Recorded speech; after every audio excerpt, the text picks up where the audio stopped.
Hai guys, kali ini readingnya tentang supaya manifestasi kamu lancar.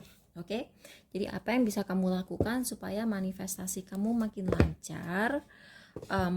Tapi kayaknya kita mesti pakai ini aja deh. Kita pakai ini aja. Kita pakai 4 file ya. File 2, file 1, file 4, file 3, terus kita tambahin apa yang harus kamu lakukan supaya manifestasi kamu lancar. Oke, buat yang pilih file 1, wow, kamu harus menjaga hubungan baik dengan perempuan-perempuan di sekitar kamu. Entah ini keluarga, kayak nyokap, tante, sepupu, atau temen, atau kolega kerja perempuan. Hubungan kamu sama orang-orang ini akan sangat positif buat kamu, terutama kalau kamu niat jualan. Kalau kamu niat jualan, misalnya kamu tipe orang yang misalnya sering memulai bisnis tapi tidak pernah kamu tuntaskan gitu ya.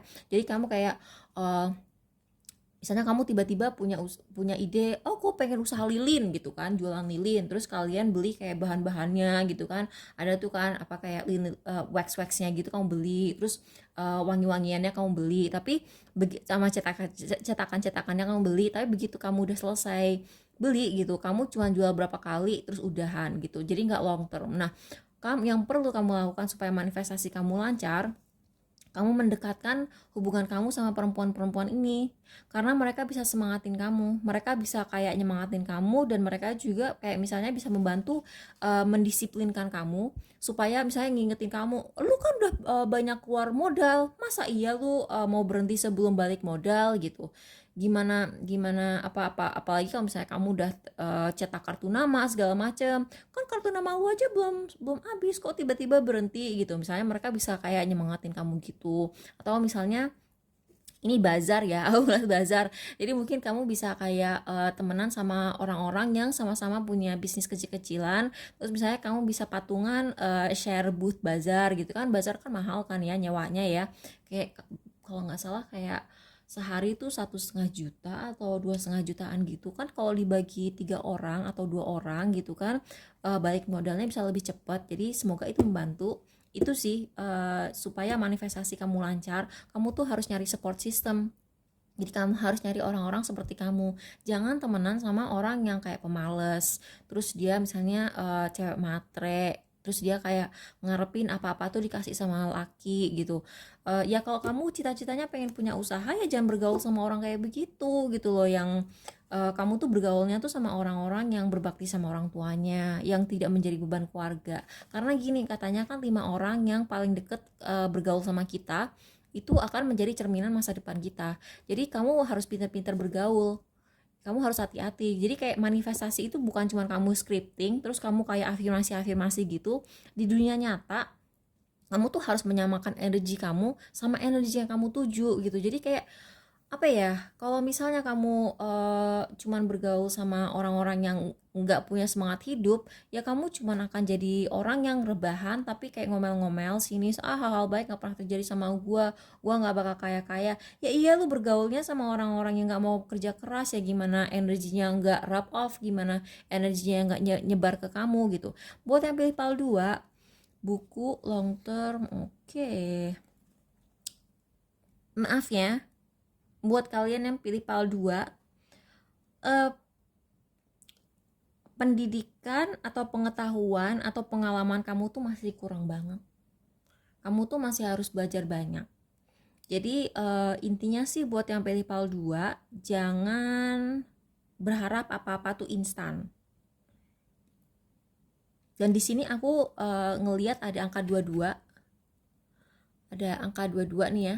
Ada angka 22. Kamu tuh harus bisa menjaga hubungan baik sama orang juga gitu kan. Kamu harus jaga pergaulan. Buat kalian yang tadi belum nonton PAL 1, silakan nonton PAL 1, itu akan sangat membantu ya. Terus selain itu aku ngelihat di sini yang menjadi perhatian aku kan, kalau kita baca secara intuitif kita nggak cuman baca pakemnya ya, kita juga baca hal-hal yang lain yang kita tangkep di sini. Di sini aku nangkep angka 26, 17, 22, 35. Ini kan angkanya naik, turun, naik naik lagi, ya kan? Jadi kamu tuh jangan kaget kalau tiba-tiba kamu ngejeglong. Misalnya gini, kamu belajar IT nih, kamu belajar IT.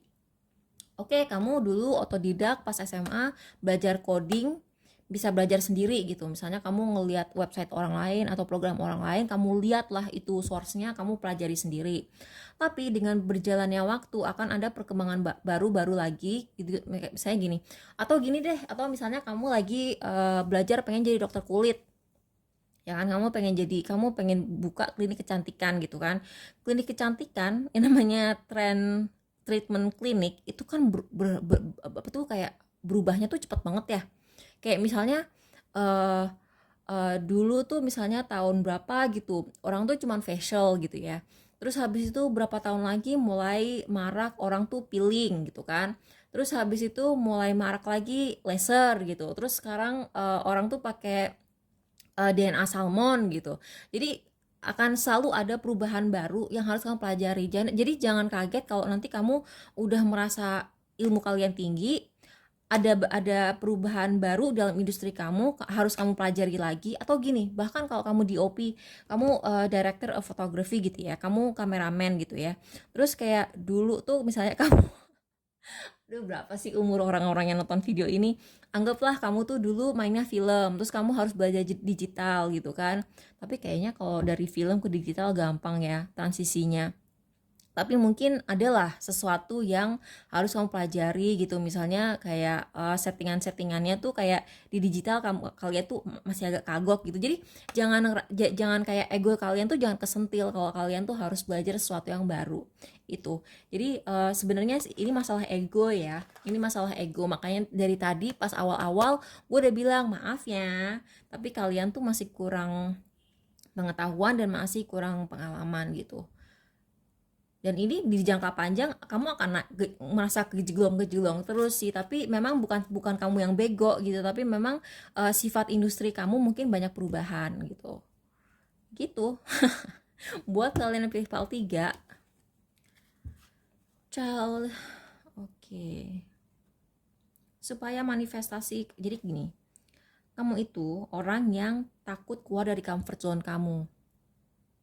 Dan jujur aja, dengan kalian takut keluar dari comfort zone kamu tuh kayak masa depan kamu tuh digrogotin. Kamu tuh maunya di rumah aja, dan kamu tuh maunya tuh yang familiar familiar sama kamu aja. Jadi yang dekat dengan masa kecil kamu. Misalnya kamu tuh dari kecil sampai gede tuh tinggal di Indonesia gitu.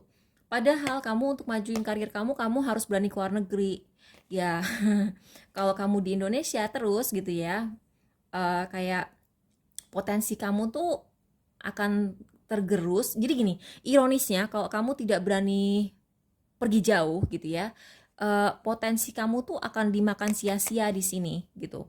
Ya, aku nggak bilang di Indonesia itu selalu buruk ya, tapi ada kalanya kita tidak dihargai di Indonesia dan kita tuh lakunya di luar gitu. Jadi ya aku ngalamin sendiri tidak dihargai di negara sendiri. Jadi aku bukannya benci Indonesia atau gimana, tapi faktanya begitu. Mohon maaf gitu kan. Jadi untuk PAL 4 gimana supaya oh kamu harus ini ya. Ini kamu adalah tipe orang yang tidak berani maju dan menjadi pusat perhatian. Ini jarang sih orang kayak begini. Tapi karena kan zaman sekarang kan orang pada banci tampil semua ya. Jadi kayak attention whore semua lah gitu. Jadi kayak kamu adalah tipe orang ini barusan banget dibahas di sebuah grup di mana kemarin aku ikut. Jadi aku ikut kayak semacam workshop atau seminar kecil-kecilan gitu, dan di situ disebutin ada orang yang pengen marketing tapi dia bukan tipe orang yang berani misalnya live di TikTok gitu. Nah, kamu adalah orang yang tidak berani live di TikTok. Padahal kamu kalau misalnya berani live di IG, di TikTok, marketing langsung kayak ngomong di depan banyak orang, public speaking gitu, dan menjadi orang utama di usaha kamu gitu kan, orang utama itu menjadi pusat perhatian gitu ya, kamu tuh potensi cuannya tuh banyak. Tapi kalau kamu tidak berani mengkomunikasikan hal ini, ya orang tidak akan kenal kamu gitu. Jadi kamu manifestasinya adalah kamu harus memberanikan diri dalam marketing kamu gitu. Ya, semoga ini membantu, jangan tersinggung. Ini saran aja. Oke, bye, makasih udah nonton.